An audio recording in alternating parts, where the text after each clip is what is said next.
Hello friends on YouTube. In today's video, we're going to talk about the useEffect hook in React.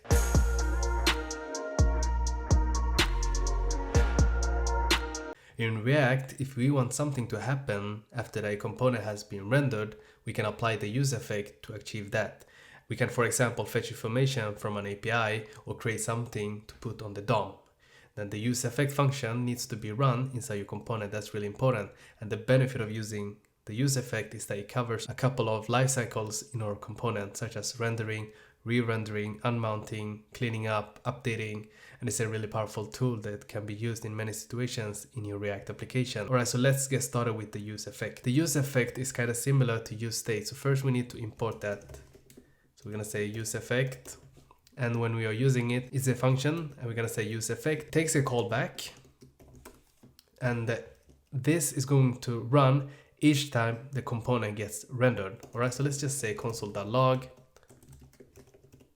rendered and save that and open up our console because we are console logging. So of course we need the console to view this. We can see that it rendered. So every time I reload, you can see rendered. So writing the useEffect just like this is going to render each time. So if you're going to do some kind of operation inside this function, that's going to be run every time the component renders or re-renders. All right, so that's how you run something when the component gets rendered. What about if we want to make some cleanup?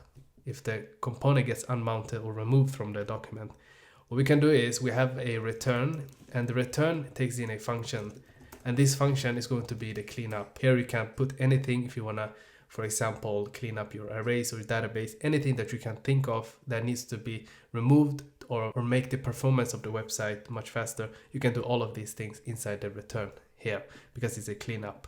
All right, so that's how useEffect works, simply by just creating it. But the problem is that it renders all the time, and sometimes we don't want to render all the time.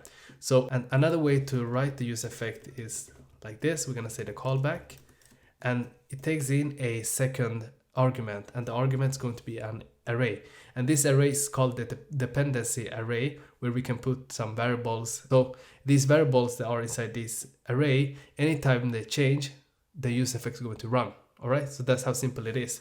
So let's say, for example, we want to leave this empty. So what it actually does is that it's going to run the useEffect once and nothing more.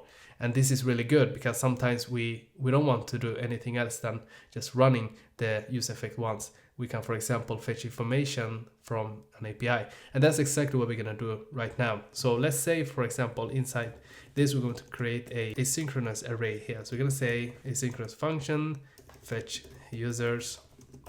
And inside here, we're just going to say const response equals await, fetch. And we're going to put in a URI. And the URI is https JSON placeholder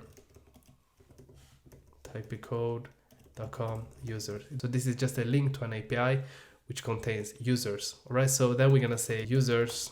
We get back. We wanna convert that to JSON. So we're gonna say response.json, and we're going to store this somewhere. So we're going to use the useState. So we're gonna say useState, and then we're gonna have an empty array.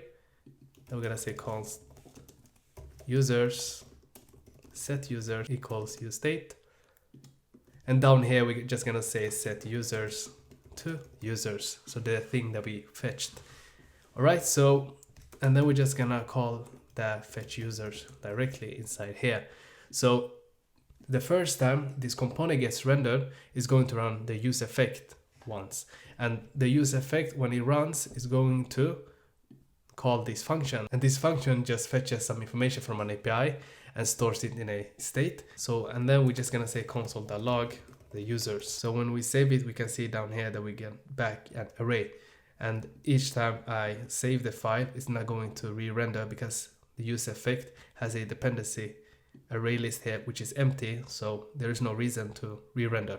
All right, so following up, we're going to continue here. You can take a screenshot of this or just rewatch this if you want to have the code. All right, so the next example we're going to use is similar. We're gonna say const user, and then we're gonna say set user, then we're gonna say useState, and it's going to be an empty string. All right, so and then we're gonna say useEffect, and this way of writing the useEffect is similar to the one before, but this time we are just watching for a state to change. Then the useEffect is going to run. And the state we're going to watch for is going to be the user. So anytime the user changes, right now it's empty string. Anytime it changes, we're just gonna say console.log name change it. All right, so let me just clean up the console right there. So this useEffect, all it does is it's just waiting for us to change the state user, then it's gonna run the useEffect there. Otherwise, it's not gonna do that. All right, so let's just create an input here, and we're gonna say type. We're gonna say type is equal to text, and on change, we're gonna say, and on change, we're gonna run a function. And this function, all it does is say set user to whatever, which is the event. So the target, the value, right? So let's save that. So it's going to be rendered first time, but anytime we change, watch this, it says name change it. So it won't do anything else unless the input changes. So it's going to run once the first time, then it's just going to wait for the input field to be populated with some information, and the state's going to change, and when the state changes, it's going to run the useEffect. All right, so hopefully if you learned something new in this useEffect video, make sure to hit the thumbs up and subscribe to the channel for more videos like this, and I will see you next time.